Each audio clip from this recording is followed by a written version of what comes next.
All right, so we're back. And since I'd said this is an environmental science class, and so we need to address the question of what is science. And science isn't just sort of seeing things and making a guess. That's part of it. But if science is all about seeing things, making a guess, and then testing this idea to see if your guess, your idea is correct.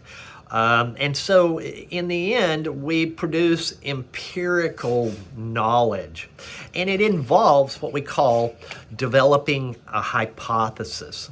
And so we have a hypothesis is a proposed explanation for a phenomenon that you have seen. And once you do this, that isn't the end of it. That's the beginning of it. You make an observation and you come up with a proposed answer or explanation. And what's the important part is you test your hypothesis. And you look for, can you say it's wrong? Can you reject it? You say, something. You come up with this explanation, and if you ever get data or do an experiment that contradicts your hypothesis, it's rejected. Now, you never prove. You can't ever really prove anything in science, but you can eliminate ideas. And after a while, as people look and test the hypothesis, like we'll say gravity. This idea of gravity, the apple falling on Newton's head or whatever. So people, have done experiments where they drop a big ball and a little ball simultaneously from a roof, and they should hit the ground at the same time, and that's an experiment. And they think, yeah, I did it. And they, in umpteen different experiments, testing the idea, the hypothesis of gravity. And you know what? After hundreds of years, it's never been rejected.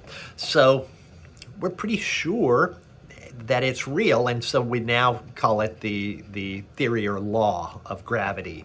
So you go from a hypothesis to where it's pretty darn certain, like a theory, and then a law. After a while, we say, no reason to keep testing that. We know that we're going to always support it.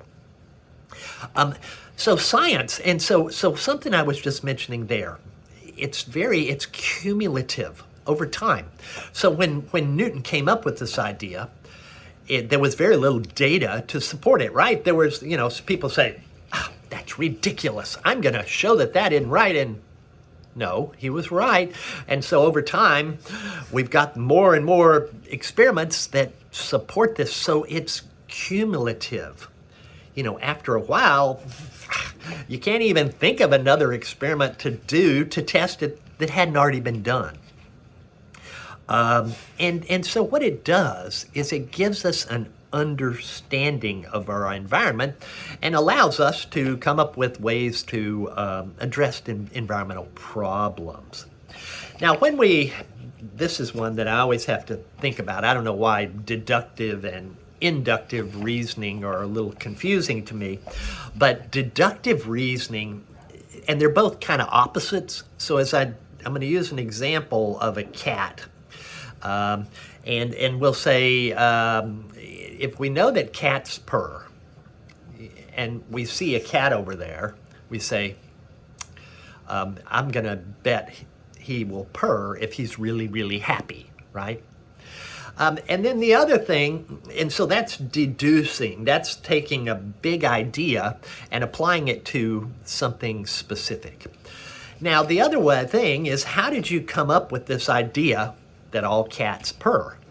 Well, you start looking at cats, you say, oh, there's a kitty over there, and there's a kitty over there, and you start petting them. And this is a really terrible example because there are some cats that don't purr, but we'll say the subset of cats that purr. But anyway, I don't know why I went this way. But we say, oh, this cat purrs, that cat purrs. There's one over there. Yeah, it purrs also. Oh, all of this subset of cats, they purr. And so that's inductive.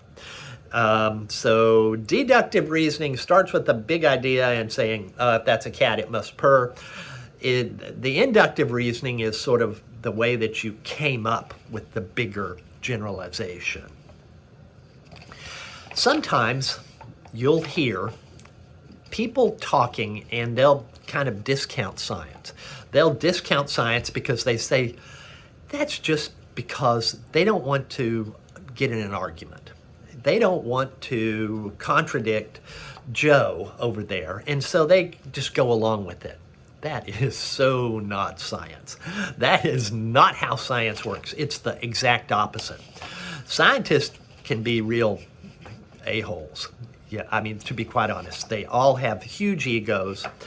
They can, and so they say, I don't believe you. Whenever somebody comes up with something controversial, they say, I don't believe you. You're going to have to prove it to me. And so they're very skeptical. And so this idea that there's this good old boys club that is associated with science, it just flat is wrong. Scientists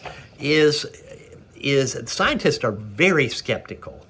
And they have a big ego, and so they say, what I think is right, what you think is wrong, and it requires testing and experimentation to convince people that your idea is correct, especially when it's something new.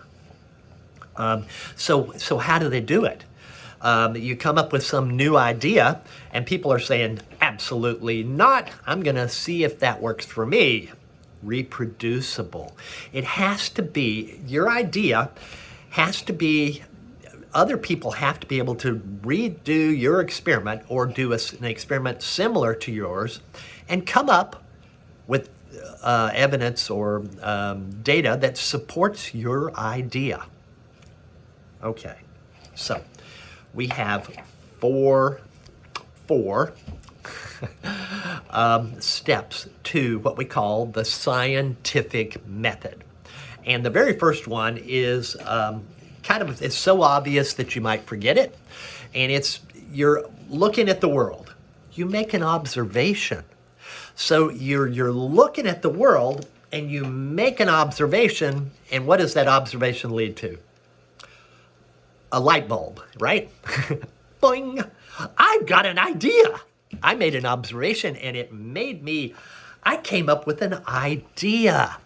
And what is that called? This is the second step in the scientific method, hypothesis. And so you came up with a possible explanation. And so then you say, it doesn't stop right there. We have 4 steps to this process. So what do? You have to test. You have to come up with a good hypothesis is one that can give you measurable, quantifiable results. And you can test it. So you come up with a drug, a potential drug for, say, COVID. I'm thinking of hydroxychloroquine was supposedly something that was supposed to help limit COVID infections. And so they did experiments on it. And so the experiment, you had to be able to, so you had a group of people who took the drug and another group of people who didn't take the drug. That's your experiment. And what do you look for? We said it has to be quantifiable. You have to look to see if it reduced the rate of infection or mortality rate for each of the groups. And what they found actually in reality was that not only did it not reduce the rate of COVID infection, more of those people died.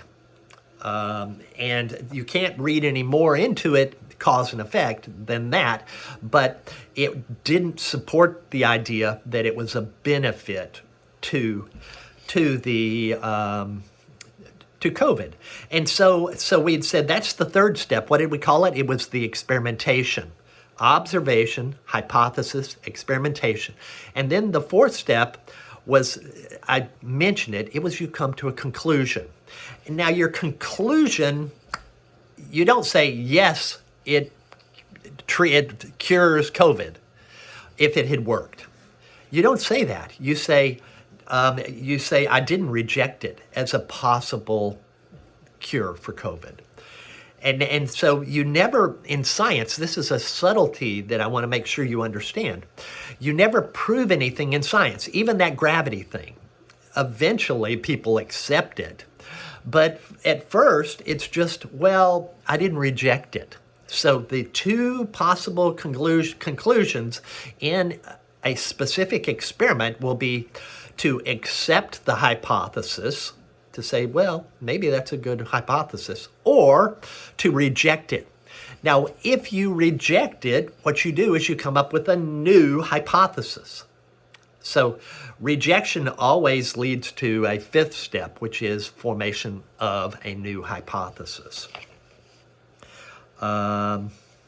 Okay, and I have an example, a very simplistic example, which I talk about a flashlight that doesn't work. You push the button, and how many people, everyone is, we say, oh, the lights are out, go get the flashlight. Pfft, it doesn't work. And so you say, you form a hypothesis, right? What would that be? Batteries. You know how it is. Batteries, they get old. So you do an experiment. Observation, battery didn't work. Hypothesis, I'll bet the batteries are dead. Experiment, put in new batteries. And then you push the button forwards, doesn't work. You reject that hypothesis. And so then you sit back and you think, the bulb might be burned out. That's your new hypothesis. You see? So that's the way the scientific method works. And that's a very simplistic answer. And so we're going to, in the next video blog, I'm going to talk about how you deal with messy data. Okay, I'll be right back.